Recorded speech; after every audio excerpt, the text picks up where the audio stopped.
restore Emmett Hall, including a room that I read in last week, which had been closed and shuttered for 40 years. So it was very emotional, the home of the Mallon family. Thanks, Michael. This is my first time being in the jail. I've tried to come on a number of occasions and it's always been booked out by American tourists, so this is great.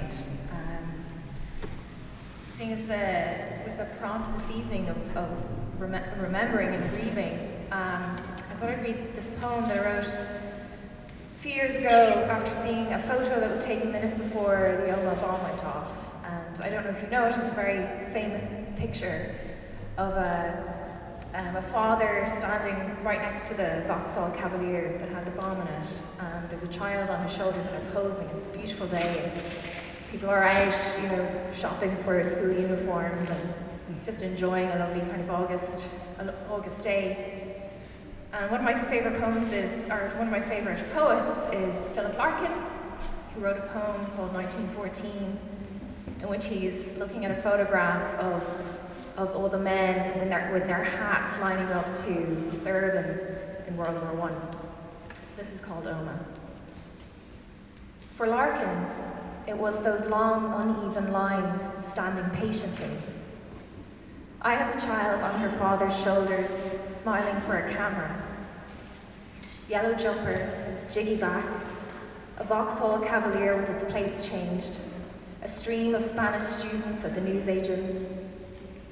The swollen tea lollipop suspended from a swerve of wrought iron is tenants and smithwickes served under a sun-bleached awning.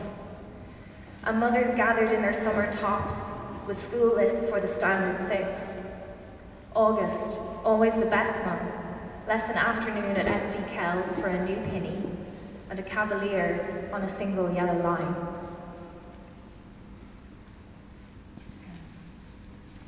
The next poem I'm going to read is called The Wedding Planners. I didn't lose anyone during the pandemic, but my marriage did break down. So I thought I would read this poem as an act of grieving. I wrote it in the days before we got married. When I can't sleep, I listen to books on tape, read op-eds, roll over, dry the couch. David writes code, puts the dirty clothes in the machine, cleans dishes, tunes brakes. He gets to work on time. We kiss before he leaves and promise not to talk about the wedding for 24 hours. The sentiment, the expense, the Google Doc where we rank the people we love and the people they love. I never wanted any of this, you say, amid the talk of lasting awkwardness. Uncles snubbed, cousins sacrificed, the sorry cull of +1s. It's hard work keeping things simple.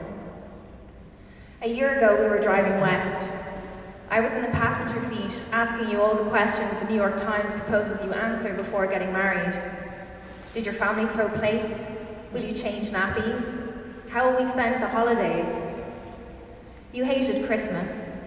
I love Christmas, and all the reasons I love it are my mother, how she makes everything beautiful. And now your mother too.